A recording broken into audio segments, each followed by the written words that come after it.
Gadewch i ni weddio.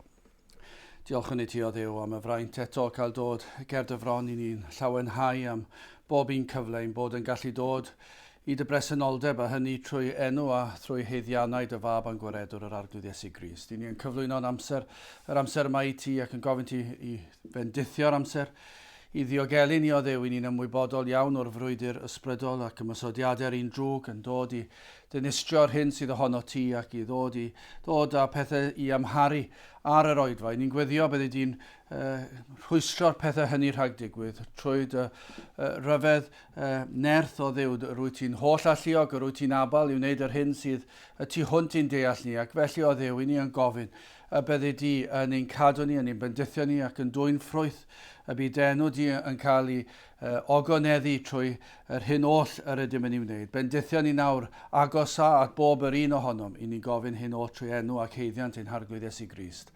Amen. Cyn i ddarllen o air Duw, chydig o gyhoeddiadau eich atgoffa chi am yr oedfaon sydd ar y wefan ar Nghapel yr Rhath a'r ddydd Llun, emynau'r Efengil yn cael ei gosod ar y wefan ac yna dydd Mercher am 6 o'r gloch egluro'r Efengil ac i ni yn agosau at ddiwedd llyfr Jesu'r ail ar Sancteiddrwydd, Holiness, ac yna yr oedfa hon ar y Sul am hanner awr wedi 3. Nawr, gadewch i ni droi at air Duw, ni'n darllen o'r Salmau unwaith eto, Salm 51. Salm 51. Trigar ha wrthyf o Dduw yn ôl dy drigarogrwydd, yn ôl lliaws dy dosturiaethau, Dilea fy anwireddau. Golch fi yn llwyr ddwys oddi wrth fy anwiredd, a glan ha fi oddi wrth fy mhechod. Canis yr wyf yn cydnabod fy nghamweddau am pechod sydd yn wastad ger fy mron. Yn derbyn dyd dy hunan, y pechais ac y gwneithim y drwg hwn yn dy olwg, fel ydd gyfiawn haier pan leferych ac y byddet bir pan farnech. Wele mewn anwiredd ymlluniwyd ac mewn pechod y bechiogodd fy mam arnaf. Wele ceraist wirionedd oddi mewn, a pherim i wybod oedd hineb yn y dirgel. Glanha fi ag isob am i alanheir, golch fi a byddaf wynach na'r eira. Par i mi glywed y gorfoledd a llawenydd, fel y llawanycho'r esgyrn a ddrylliaist. Cuddiad y wyneb oddi wrth fy mechodau, a Dilea fy holl anwireddau. Crea galon lan yno fo Dduw ac adnewydda ysbryd uniawn o mewn. Na fwrw fi ymaith oddi ger dy fron ac na chymer dy ysbryd sanctaidd oddi wrthyf. Dy roja chefn i mi o'r foled dy iachawdwriaeth ac ath hael ysbryd cynnal fi. Yna y dysgaf dy ffyrdd i rai anwyr a phechaduriaid a droi'r atat. Gwared fi oddi wrth waed o Dduw, Duw fy iachawdwriaeth, am tafod a gan yn llafar am dy gyfiawnder, arglwydd agor fy ngwefusau, am gennau a fy negad y foliant. Canis ni chwynychu aberth, pe amgen mi a'i rhoddwm, poeth offrwm ni fyny, a berthau Duw ydynt ysbryd y drylliedig, calon ddrylliog gystyddiedig o Dduw ni ddirmygu. Gwnaddau oni yn dywyll ysgarwch i Seion, adeilad a furiau Jerusalem. Yna byddi fodlon i ebyr cyfiawnder i boeth offrwm ac aberth llosg. Yna yr offrymant fystych ar dy allor. A bydde bendith Duw ar ei air sanctaidd ef. Gadewch ni droi at y salm honno, nyn ni ddewis yr adnod gyntaf fel testyn, i ni'n edrych ar y salm, nid yn gyfan gwbl ar y salm, ond ar lawer o adnodau nyn ni gyffwrdd ar llawer o'r salm hon. Ond defnyddiwn ni'r adnod gyntaf fel testyn. Trigar ha wrthyf o Dduw yn ôl dy drigarogrwydd, yn ôl lliaws dy dosturiaethau, Dilea fy anwireddau. Nawr mae unwaith eto'n salm cyfarwydd. Mae e'n salm sydd yn llawn perlau. Mae e'n hanes erchyll i ddechrau yn diwe, yr hanes y salm, ond yna mae'n un sydd yn cynnig gymaint o obaith.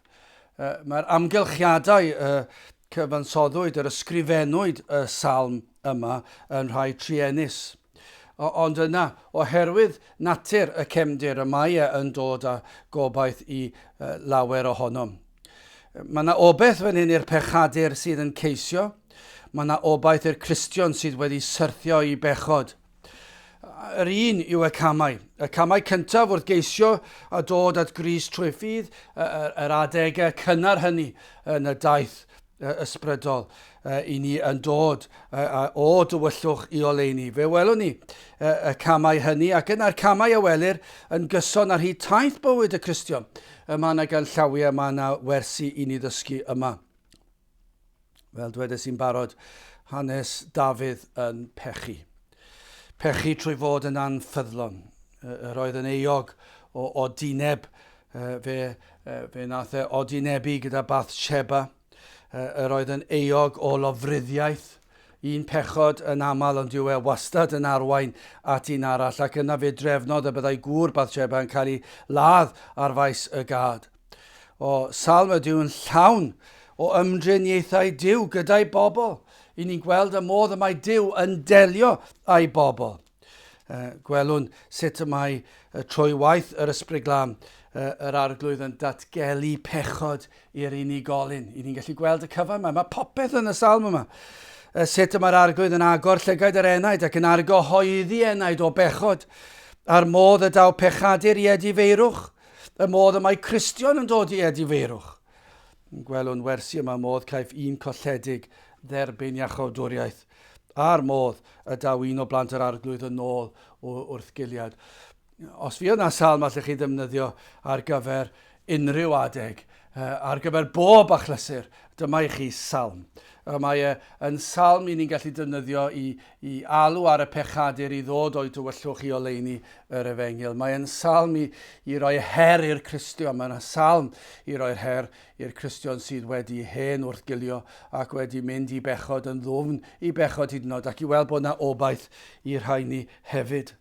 Wel, gadewch i ni feddwl am y rhyfeddod sydd yn y salm yma, falle o ganlyniad i hyn, cawn yr awydd i gerdded yn agosach at yr arglwydd.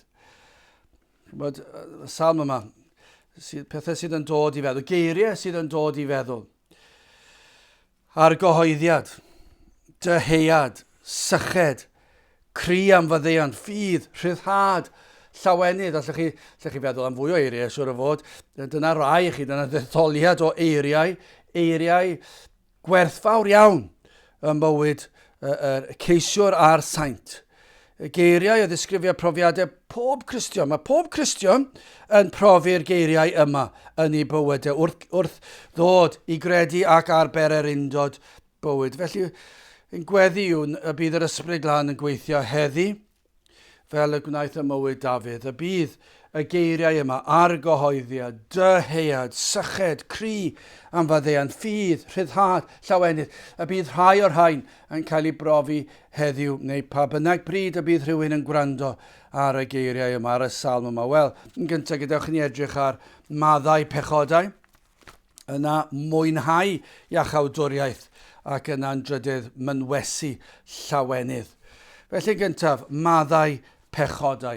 Os newn ni fynd nawr at yr hanes yn yr Hen Testament o 2 Samuel 12 adnod 13, fe gewn ni ddarllen y geiriau yma, a dywedodd Dafydd wrth Nathan, pechais yn erbyn yr arglwydd. A Nathan a dywedodd wrth Dafydd, yr arglwydd hefyd a dynodd ymaith y bechod i, ni byddi di marw.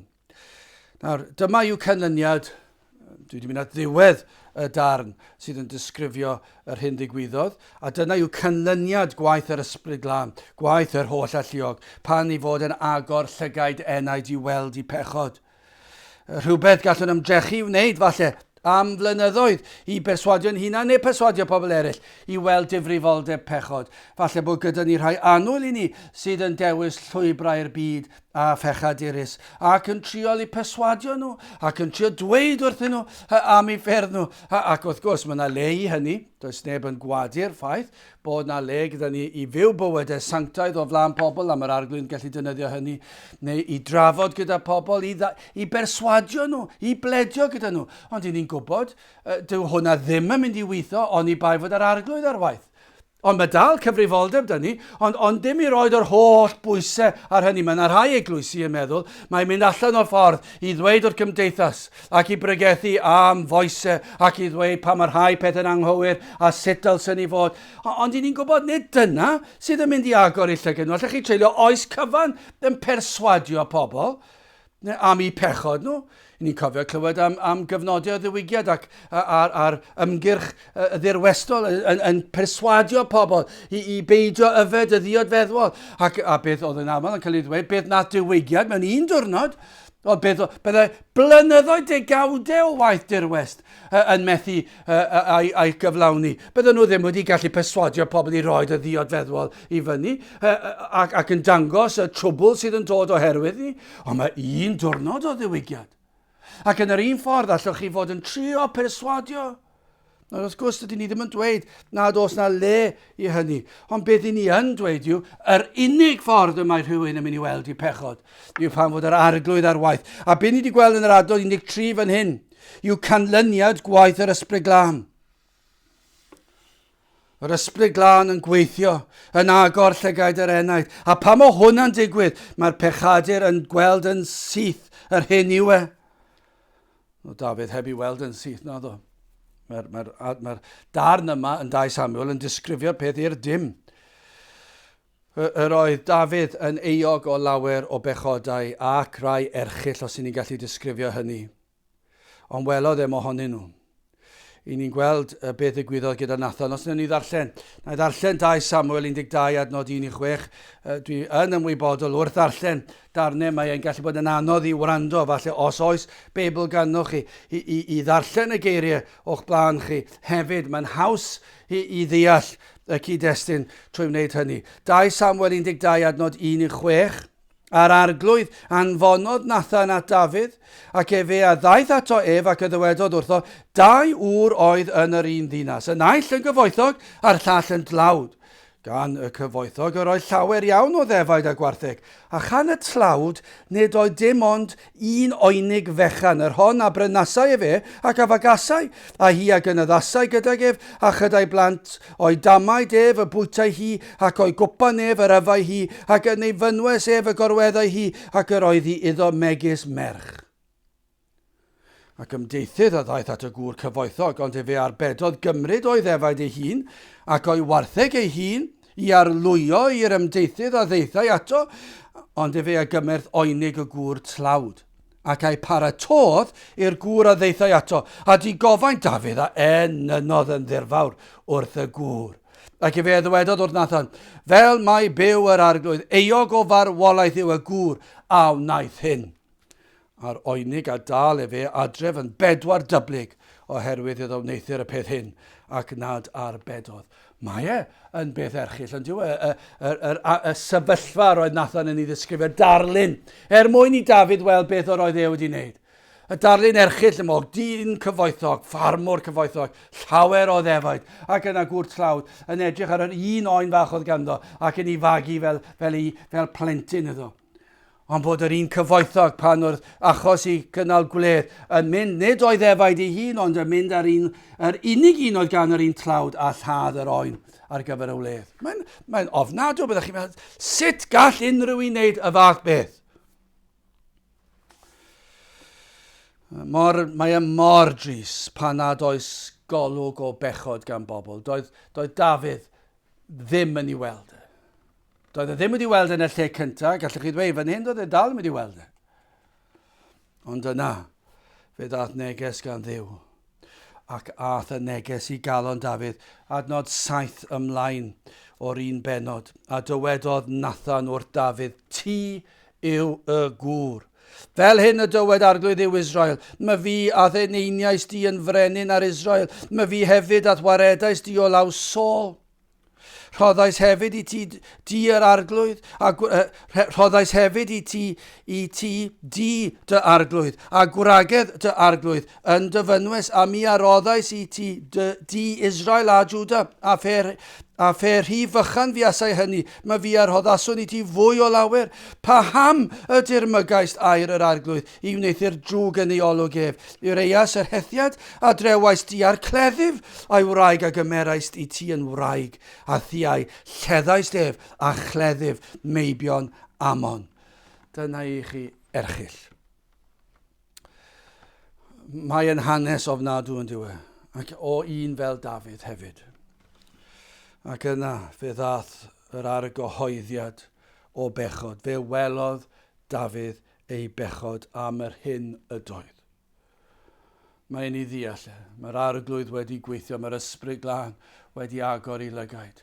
Gallu trio perswadio sawl gwaith yn flaenorol, ond nawr yr oedd yr arglwydd yn bresennol ac nawr fe ddeallodd ac nawr mae'r pwysau ei ogrwydd fel mynyddoedd byd. 2 Samuel 12 a 13 a dywedodd Dafydd wrth Nathan pechais yn erbyn yr arglwydd.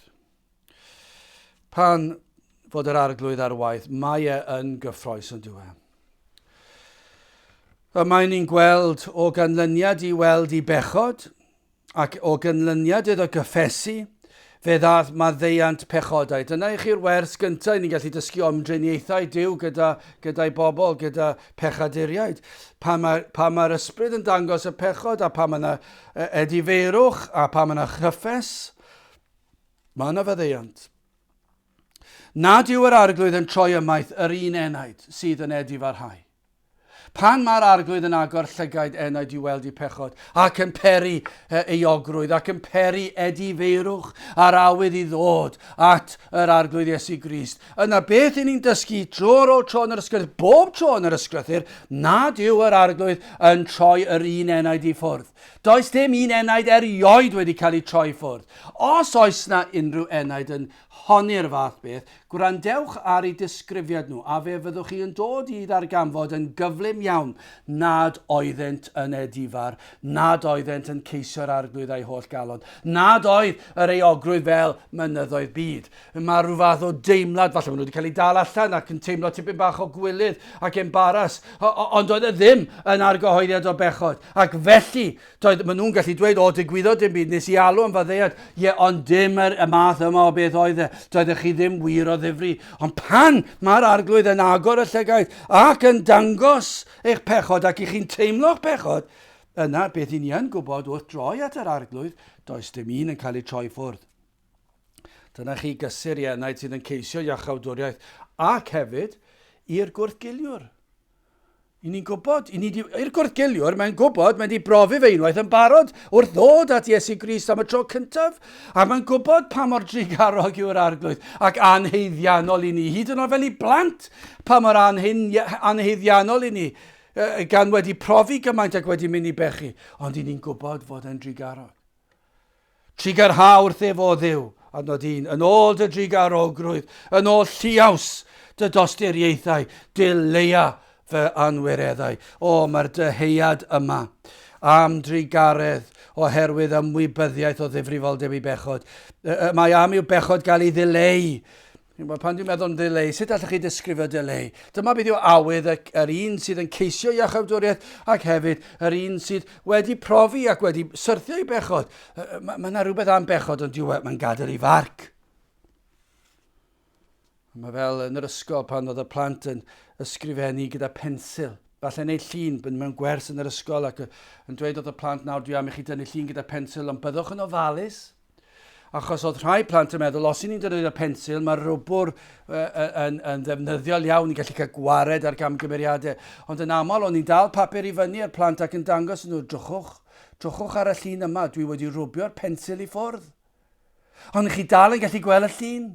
Ond does dim marc pensil I weld, ond beth sydd wedi digwydd, mae wedi gwneud twll yn y papur. Chi wedi gwasgu mor galed, I chi wedi gadael eich marc a wedi mynd yn ddwfn yn y papur. Ac bod yr lliw y pensil wedi mynd, chi dal yn gallu gweld y geiriau neu'r llun I chi wedi dynnu. Felly o'n i'n arfer dweud wrth y plant, os I chi'n rhoi yr ymgais gyntaf, newch yn ysgaf nes i'ch bod chi'n hapus yna, ewch drosto fe tipyn bach yn galetach.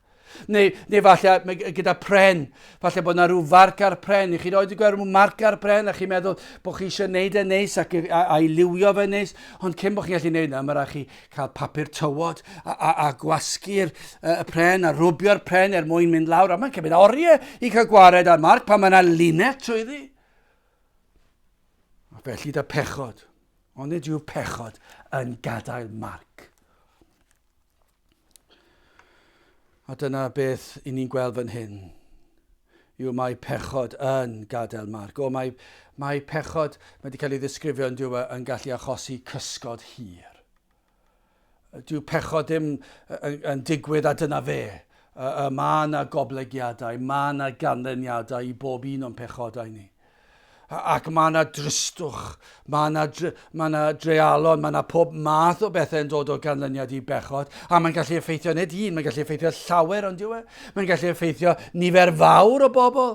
A pan i ni'n meddwl bod ni'n cael rhyw bleser yn ein pechod, mae rhaid i ni stopio meddwl beth yw canlyniadau hyn, a dyna beth ni'n gweld, mae'n gadael rhyw farc, mae'n gadael staen.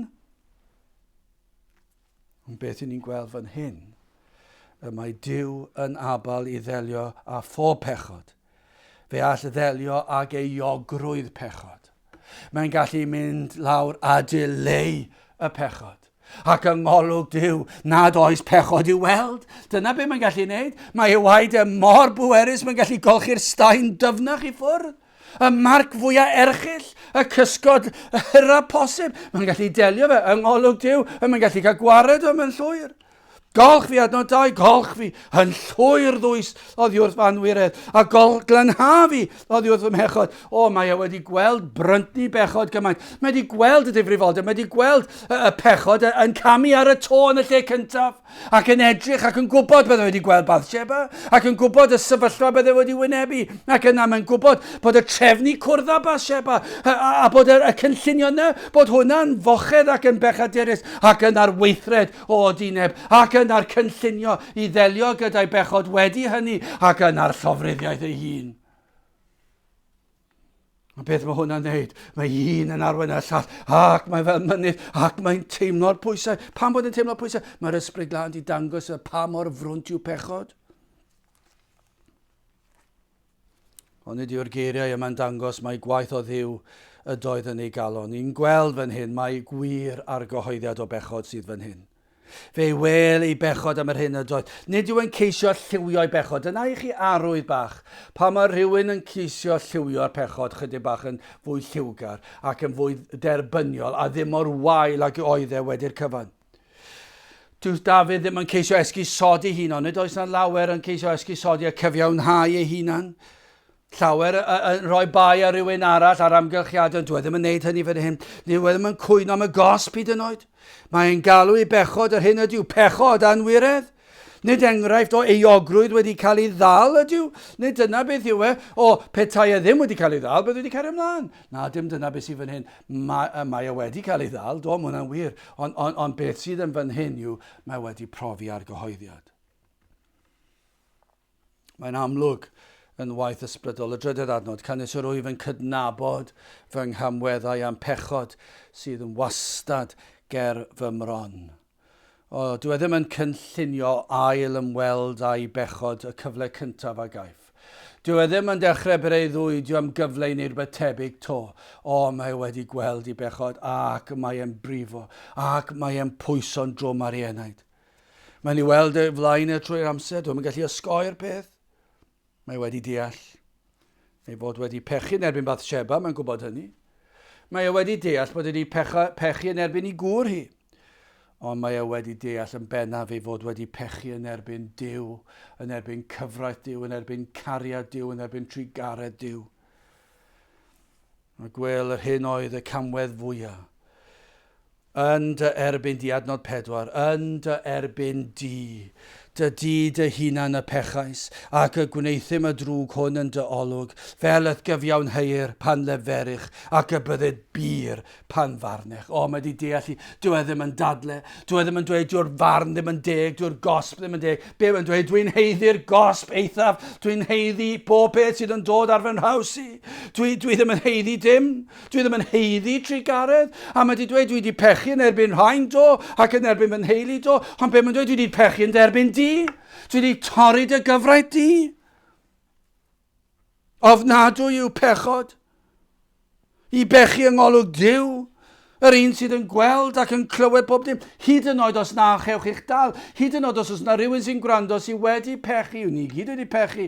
A falle does neb yn ymwybodol o'r pechod. Ond be ni'n gwybod yw, mae Duw yn gwybod amdano fe. Mae Duw wedi weld e. Mae Duw wedi glywed e. A deallodd Dafydd hyn. Dim syndod iddo brofi'r argyhoeddiad dwys yma. Adnod 5 ymlaen. Mae wedi deall beth yw'r achos hefyd wele mewn anwiredd ymlluniwyd ac mewn pechod y beichiogodd y mam arnaf. Dwi'n bechadur, dwi wedi pechu, ond dwi wedi pechu gan fy mod i'n bechadur drwyddi draw. Wele cerais wirionedd oedd i mewn a pheri mi wybod oedd hineb yn y dirgel. Glanhafi ac isop a mi alan heir. Golch fi a byddaf wynach na'r eira. Dyna'i faiched, dyna'i ddymuniad. Dyma ceisiwr yn sylweddoli a gwrthgiliwr yn ei gofio. Fi'n ganwyd yn bechadur. Dwi wedi pechu trwy fy mywyd. Ac nawr dwi wedi gweld difrifoldeb ym mhechod. Ond nawr dwi am golchiad o'r newydd. Dwi am fy ngolchi. I'r ceisiwr, rhaid dod at y man yma am y tro cyntaf, y dyheuad am y golchiad. Rhaid dod at droed y groes. Dyna lle chi'n cael eich golchi. Mae rhaid dod lle mae Iesu Grist wedi marw ar y groes yn cymryd eich cosb, lle mae'r ffynon wedi hagor a'r gwaed yn llifo. Rhaid dod at y man honno. A derbyn y golchiad am y tro cyntaf, ond i'r gwrthgiliwr, yn gadwedig ac wedi olchi yn barod, mae'n dod am y golchiad dyddiol. Edifeir ohonydd yw bywyd y Cristion yn edifeiriol drwy gydol i fywyd. Mae'n cyffesu yn ddyddiol. Dwi ddim fel bethau unwaith wedi cyffesu ac edif yr rhaid yna fe, dwi'n cario ymlaen dy fy mywyd na. Mae'n fywyd o sancteiddrwydd a pan ni'n pechu, ni'n dod at Grist to ac yn gofyn am faddeuant ac ni'n golch fi'n lan, creu gael yn lan yn of dyna'r awydd.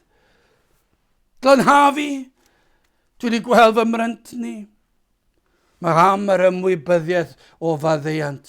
I ba le arall yr ewch chi? I ddelio gyda'ch pechod. Gai herio rhywun fan hyn sydd yn teimlo'r eiogrwydd yma a'r pechod o'r diwedd. I ble arall yr ewch chi? Pwy sy'n mynd i'ch helpu chi? Os ewch chi at ffrindiau, falle bydden nhw'n dweud, o, ti'n iawn. Ond dydyn nhw ddim yn gwybod hynny. Does dim sail dyn nhw dweud hynny. At bwy yr ewch chi? At ewch chi at neb arall ond at Iesu Grist ar y groes. Dyna lle i dderbyn golchiad, i fod yn wynach na'r eira. Does dim modd fod yn wynach na'r eira, ond i bai chi fynd at y ffynon sydd yn llifo wrth y groes. O, mae yna nerth yn y gwaed.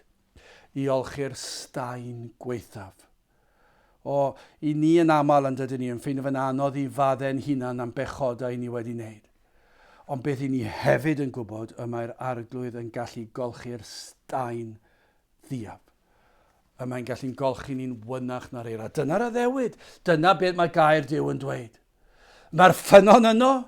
Mae'r gwahoddiad i chi ddod at y groes. Dyna yw iachawdwriaeth. Dyna yw bywyd y Cristion. Dyna yw cerddediad y Cristion. Wastad i fod o'r droed y groes. Mae'r gwrthgiliwr wedi crwydro wrth y groes ac yn pechu. Ond y gwahoddiad yw tyrd nôl at y groes. Ond i'r pechadur am y tro cyntaf, tyrd at y groes am y tro cyntaf. Gydewch ni symud ymlaen. Yn ail, mwynhau iachawdwriaeth. Adnod 8, gwrandewch ar hwn. Par i mi glywed gorfoledd a llawenydd, fel y llawenycho, yr esgyrn a ddrylliaist. O, dyma chi ffrwyth gwir waith yr arglwydd, y llawenydd sydd yn dod llaw a iachawdwriaeth, y rhyddhad pan daw maddeuant. Ond ydyw reina'n eiriau y mae'r ceisiwr yn ei brofi a'r Cristion wedi brofi ac yn ei brofi y rhyddhad pan daw maddeuant. Fod yr arglwydd yn dweud maddeuwyd dy bechodau. Ond i ddyle y fath lawenydd ddangos ei hun mewn bywyd o ddiolchgarwch a sancteiddrwydd. Dyma yw canlyniad gwaith yr arglwydd. Llawenydd. Be mae llawenydd yn gwneud? Rhoi bywyd o ddiolchgarwch a sancteiddrwydd. Dyna sut ych chi'n gwybod, dyna sut ych chi'n cael dirnadaeth i weld ffrwyth iachawdwriaeth. Pan nad oes diolchgarwch, pan nad oes sancteiddrwydd, dywioldeb, ymwahaniad o'r byd, mae yna le anferthol i gwestiynu oes iachawdwriaeth erioed wedi digwydd. Dyna pan mae cyflwr yr eglwys mor druenus.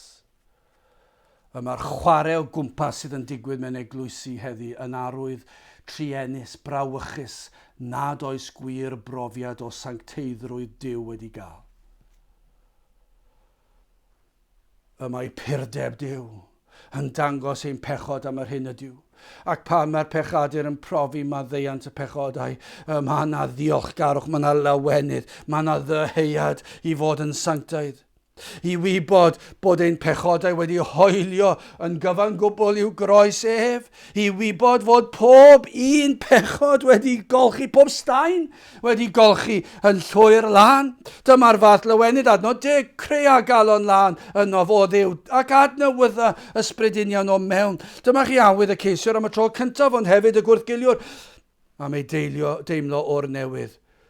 Mae fel be mae Pantycelyn yn dweud y fod yn eiddo i mi mewn llythrennau eglur clir. O, dyna yw'r profiad yma'r gwrthgiliwr am ei gael, ond dyna'r profiad yma'r ceisiwr yn ei gael am y tro cyntaf. Ei fod yn gwybod, ei fod yn eiddo'r arglwydd. I ni'n gweld yn y salm yma, deheuad ysbrydol am Dduw a'i bethau. Y deheuad am y galon lan sydd yn llawn daioni, ond nid yw yn anhygol. Chi'n clywed yn cael ei ganu mewn gemau rygbi ac yn y blaen. Pawb yn gwybod, wel, falle ddim yn gwybod y geiriau llawer bellach, falle rhai o'r geiriau. Calon lan yn llawn daioni. Ddim yn gwybod am be maen nhw'n sôn. Yr unig ffordd ni'n gwybod am be ni'n sôn fyna yw pa mae'r ysbryd glân wedi dangos ni'n pechod ac wedi dangos ni does dim calon lan gen i. Ond crea galon lan ynof. A dyna sydd yn dod a llawenydd i ni, calon lan yn llawn daioni, pa mae'r arglwydd wedi rhoi calon lan i ni. Nid deheuad yw hon am grefydd, neu am enw da, neu am bobl i weld pa mor dda i ni, am balchder ni, ond awydd fan hyn yw i Dduw gael ei ogoneddu, yw bechod gael ei fadde, dyna'r awydd fan hyn. Nid crefydd yw hwn, ond Crist. Dyna beth sydd fan hyn. Dyna yw Cristnogaeth, yw'r gair Cristnogaeth. Dyna beth yw'r grefydd, ond mae'n anodd defnyddio'r gair crefydd bellach, achos mae yna gymaint o grefyddau. Nid crefyddol ni am fod yn ysbrydol ac fel Iesu Grist ei hun. Dyna beth ni'n eisiau bod, a dyna cael profiad o Dduw. Nid yw'r salmydd am ddychwelyd yw bechod, y mae am droi o ddiwrtho. Yma gweld y deheuad am sancteiddrwydd, am y rhesymau cywir, mwyn gogoneddu Duw i'r pwrpas y creuwyd ef. Dyna chi gwir Gristnogaeth. Dyw gwir Gristnogaeth ddim trwy'r amser yn chwilio am gyfiawnhad am fedolrwydd, am gyfiawnhad am chwarae gyda'r byd, am esgusodion am chwarae gyda'r byd, ac i addoli fel mae'r byd yn addoli, ac i dorri'r sabath fel mae'r byd yn anwybyddu'r sabath, ac yn dweud, mae'r rheina dros ben llestri, maen nhw'n mor gul, maen nhw'n mor ddeddfol, i ni eisiau Cristnogaeth llawn cariad. Wel, nid dyna y disgrifiad yna yw'r hyn i ni gael yn yr ysgrythyr. Geiriau tebyg i hyn i ni'n gweld fan hyn sydd yn adlewyrchu'r hyn o'r brofiad a cafwyd yn Salm 51, Effesiaid 4 adnod 22 ymlaen. Dodi ohonoch heibio o ran yr ymarweddiad cyntaf yr hen ddyn, yr hwn sydd lygredig yn ôl y chwantau twyllodrus. Mae Dafydd i profi yn do? Dodi heibio. Mae wedi cael digon, mae'n gweld am beth yw y chwantau twyllodrus ac ymadnewyddu yn ysbryd eich meddwl. A gwisgo'r dyn newydd, yr hwn yn ôl Duw a greuwyd mewn cyfiawnder a gwir sancteiddrwydd. Dyna i chi gwir iachawdwriaeth. Dyna yw gwir grefydd. Salm 63, yr adnod gyntaf. Ti o Dduw yw fy newi yn fore ydd geisiaf. Sychedodd fe enaid amdanat, hireithodd fy nghnawd amdanat, mewn tir cras a sychedig heb ddofr. Adnod 6 i 8 yn yr un salm, Salm 63, pan ydd gofiwyf ar fy ngwely, myfyriaf amdanat, yngwyliadwriaethau y nos, canis bios gynhorthwy i mi, am hynny ynghysgod a denydd y gorfoledda, fe enaid y lun wrthyt, dydde heilaw am cynnal. Ai dyma y deheuad sydd ganddo chi am yr arglwydd. Achos dyna fath o ddeheuad oedd gan y salmydd gan Dafydd. A yw eich trysor ym mhethau'r arglwydd neu ar bethau'r ddaear. Ai Crist yw eich trysor. Ai ef yw popeth i chi. Ai Iesu Grist yw eich iachawdwriaeth. Mae dyna sail eich gobaith am fywyd trygwyddol. Ai Iesu Grist yw pwrpas eich bywyd. Ai Iesu Grist yw'r rheswm i chi'n penderfynu popeth. Crist a lefod yn bob dim. Wel, i orffen. yn drydydd, mynwesu llawenydd. Nid yw Cristion newydd, nac un sydd yn rhodio fel ag y dylsau, nid yw byth am golli agosatrwydd ei waredwr. Mae am fynwesu. Dyna beth mae Cristion newydd yn ei wneud, mynwesu'r arglwydd. Wrth gwrs, beth ni'n gwybod yw bod yr Iesu yn ei mynwesu ni. Ond mae yna rhyw ymdeimlad bod ni yn ei fynwesu fe. Ond yw'r Cristion byth eisiau, ni ddylai'r Cristion byth eisiau rhodio'n bell oddi wrth fyna. Dyna le dyle'r ddyhead fod. Yr agosatrwydd yma. Adnod 11, na fwrw fi ymaith oddi ger dy fron. Ac na chymer dy ysbryd sanctaidd oddi wrthyf. Dwi ddim eisiau, os dwi'n crwydro'n bell oddi wrth y bresenoldeb, yna cwympo awnaf, cadwa fi, nertha fi fod yr hyn dylse fi fod. Pan fel Dafydd daw pechod i'n bywydau, a falle colli'r ymdeimlad o'i bresenoldeb. Os ydych newydd ddod at Grist, gyfeilwch ynddo, mynweswch y gweredwr, peidiwch a gadael eich gafel. Daw tristwch, byddwch yn ofalus, os ych chi newydd ddod i gredu, byddwch ar eich gwyliadwraeth, pwrpas yr un drwg yw i tynnu chi oddi ar eich ymddiriedeth, oddi ar eich edrychiad tuag at Grist, oddi ar eich mwynhad o'i bresenoldeb, fe ddaw a threialon, fe ddaw a temptasiynau. Fe ddaw a pethau chlwystro chi fydd i'r cwrgweddi ac i'r oedfawn ar y sil. Fe ddaw a problemau. Felly beth sy'n rhaid chi wneud? Byddwch yn ofalus, peidiwch a crwydro'n bell oddi wrth yr arglwydd. Daw tristwch, oerni a chaledwch pan ein gafel ar y Iesu yn llacio, ond fe ddaw llawenydd a sicrwydd wrth i ni rodio'n agos ato. Na fyddwn ni'n ofalus, nad ydym yn rhodio yn agos at y byd. Nad ydym yn gosod ein hunain fel Dafydd o fewn cyrraedd temptasiwn. Yn cofio chydig o rhai blynyddoedd yn ôl bellach yn teithio gyda'r teulu ar wyliau yn Ffrainc. A dwi'n cofio dau achlysur, un achlysur pan o'n i'n gyrru ac yn defnyddio'r teclyn oedd yn gallu dweud y ffordd wrthyn ni. Ac fe nes i beidio clywed neu camddeall a peidio cymryd y troad i ffwrdd o'r draffordd. Falle o'n i ddim cweit yn siŵr pa mor agos oedd yn dod, dwi'n cofio beth oedd yr achlysur nawr, beth perodd i mi fethu'r troad. Ond beth nes i sylweddoli oedd yn mynd i cymryd hanner awr i fi ddod nôl.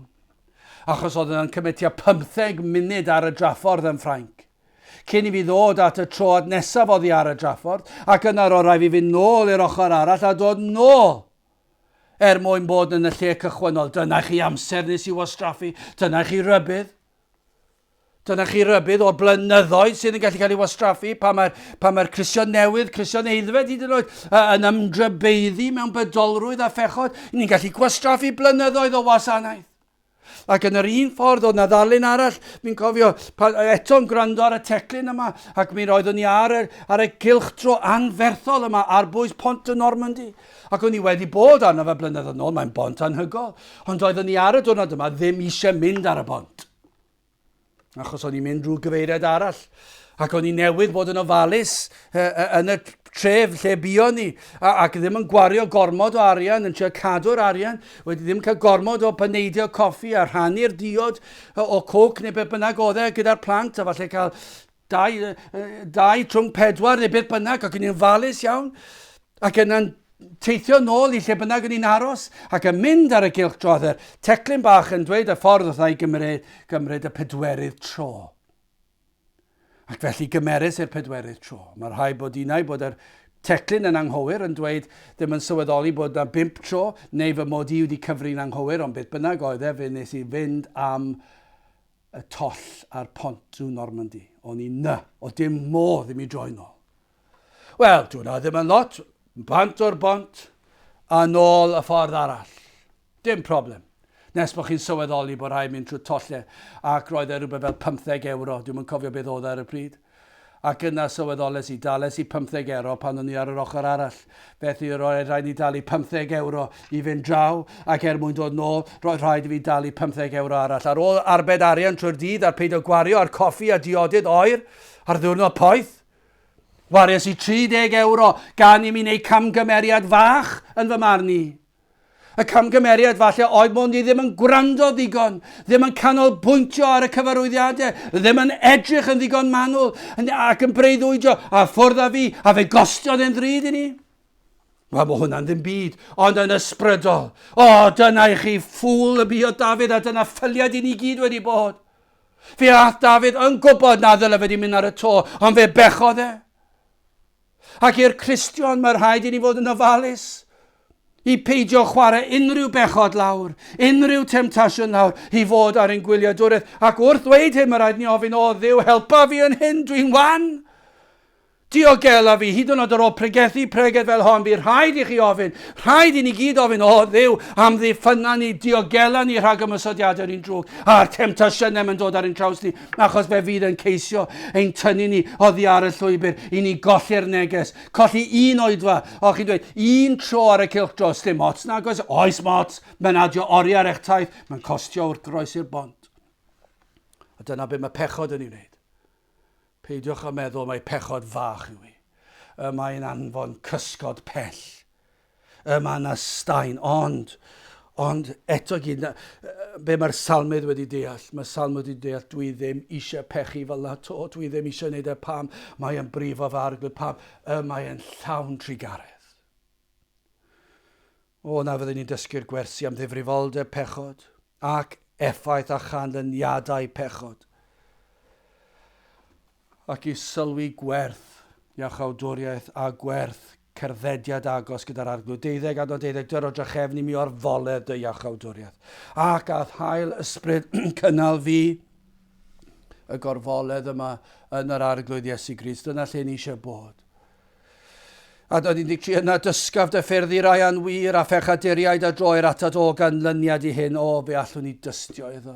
Ac y byddwn ni'n gallu bod yn defnyddiol. Dydyn ni ddim yn gallu bod yn defnyddiol pan ni yn pechu ac yn y byd, ond pan mae'n dod â ni nôl i'r man lle dylsen ni fod, yna cawn dysgu dy ffyrdd i rai anwir a phechaduriaid a droi'r atat.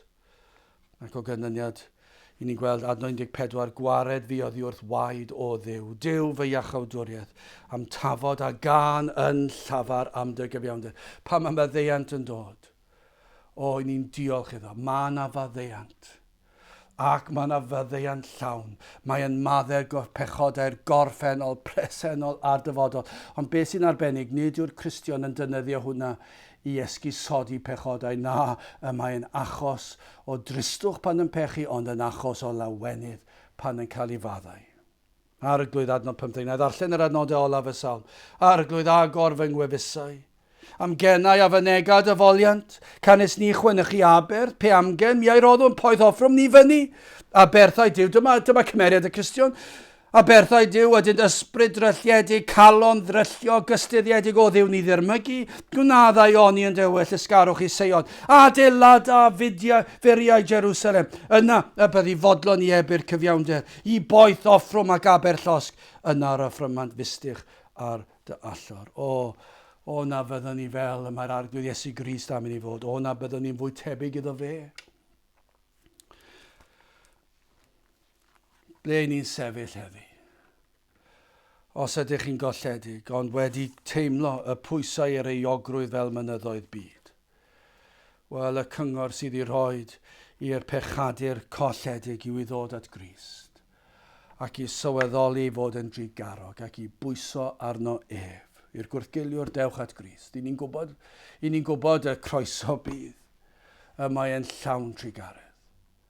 Na fyddwn ni'n dod, na fyddwn yr hau, i'w cael heddiw nawr, wrth droed y groes, wrth y ffynon, a'r gwaed yn llifo, a'r golchiad fe fydd yn wynach na'r eira. Trigar hawrth efo Dduw, yn ôl dy drigarogrwydd, yn ôl lliawst y dosturiaethau, Dilea fy anwireddau. Gadewch i ni weddio. A nawr bydde di ras ein harglwydd Iesu Grist, a chariad Duw, a chymdeithas yr ysbryd glân, fod gyda chwi oll hyd byth. Amen.